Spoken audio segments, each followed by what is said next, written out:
300 milhões de pessoas têm asma no mundo. Não é? Que 10% da população brasileira pode ter asma. 250 mil pessoas morrem de asma no mundo por ano. Dr. Paulo Feitosa, pneumologista, vai conversar com a gente hoje sobre asma. Dr. Paulo, asma é uma infecção, é uma inflamação? O que é asma? Asma é uma doença inflamatória. É uma inflamação crônica que acomete as vias aéreas inferiores e tem participação de várias células do sistema imunológico nessa inflamação. A principal célula chama-se eosinófilo, não é? E muita gente diz que a asma é uma doença de inflamação eosinofílica, mas existe a participação de várias outras células e a principal realmente é o eosinófilo. As vias aéreas superiores, quais são elas, para o leigo entender? As vias aéreas superiores se constituem do caminho que vai desde do nariz, não é, até a porta do aparelho respiratório inferior, que é a glote. É lá onde o ar passa para a traqueia, depois vai para os brônquios, né? Na asma nós temos uma inflamação dos brônquios. É tanto que o nome é popularmente chamado de asma brônquica, né? Mas o nome mais correto é asma.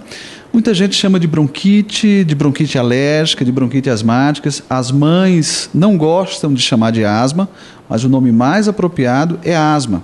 E as pessoas pensam que asma é sempre uma coisa grave. Não, você tem a asma em várias intensidades. Você tem processos muito leves. Tem muita gente que tem asma e não sabe que tem a doença. Tem gente que tem asma e só tosse. Asma é uma das causas de tosse crônica. E quando essa pessoa procura um especialista, ela descobre que tem asma e ela não sabia. A asma, a pessoa já nasce com essa predisposição, ela adquire por conta de meio ambiente ou alguma condição do seu cotidiano. Como é que ela acontece na vida da gente? Ela é uma doença multifatorial. São vários fatores que vão provocar a doença.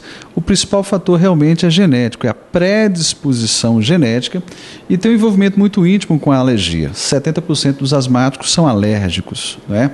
Então você nasce predisposto e várias outras questões, principalmente as ambientais, vão desencadear a doença e ela vai ter um comportamento durante a vida da pessoa. É muito importante lembrar que a asma é uma doença crônica, mas ela tem controle. Isso é uma coisa importante. Ela tem controle e o paciente pode ter uma ótima qualidade de vida quando ele tem sua doença controlada. Verdade ou mito que a natação cura a asma? Não, asma é uma doença que não tem cura, ela tem controle, né? Logicamente que é muito comum a criança, a maior incidência de asma é na infância. E com a entrada da puberdade, a criança tem uma melhora espontânea, uma melhora natural. Então é muito comum, eu coloquei meu filho na natação e ele ficou melhor, né? A natação é um excelente esporte para quem tem doenças respiratórias, mas qualquer esporte é importante. E é muito importante quem tem asma praticar esporte. Então ele precisa trazer a doença a um grau de controle que permita que ele faça a atividade física, porque isso é uma coisa positiva para ele. Então, o mito é, a natação cura asma? Resposta, não, mas ela é importante no processo de tratamento. É verdade que a asma está ligada ao sistema nervoso, ou seja, qualquer contrariedade, qualquer estresse, ela pode desencadear, ou isso também é mito?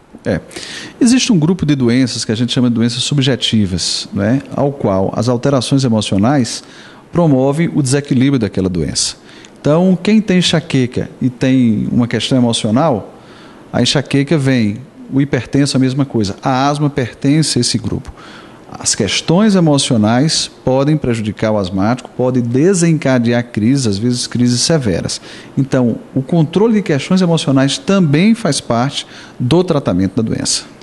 Para finalizar, dicas para que a pessoa controle ou não deixe agravar, por exemplo, a doença, na questão ambiental, na questão da moradia. A doença prevalente, às vezes, ela é deixada ao relento. O que é importante? Primeiro, o diagnóstico. Se você tem tosse, falta de ar, chiado de peito, opressão no peito, procure um médico porque você pode ter asma. Existem vários exames que ajudam no diagnóstico da asma.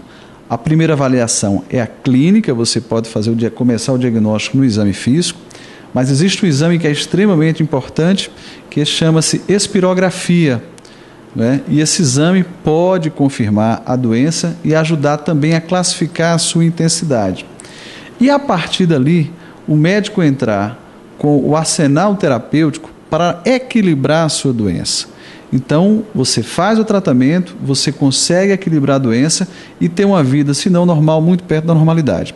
Isso vai variar de acordo com a intensidade da doença, mas o que é muito importante de se saber é que a doença tem controle e que você deve procurar um médico para promover o controle da doença. Doutor Paulo, muito obrigado por suas informações aqui na Associação Médica, sempre bom lhe ouvir. Eu é que agradeço, é um grande prazer estar com vocês.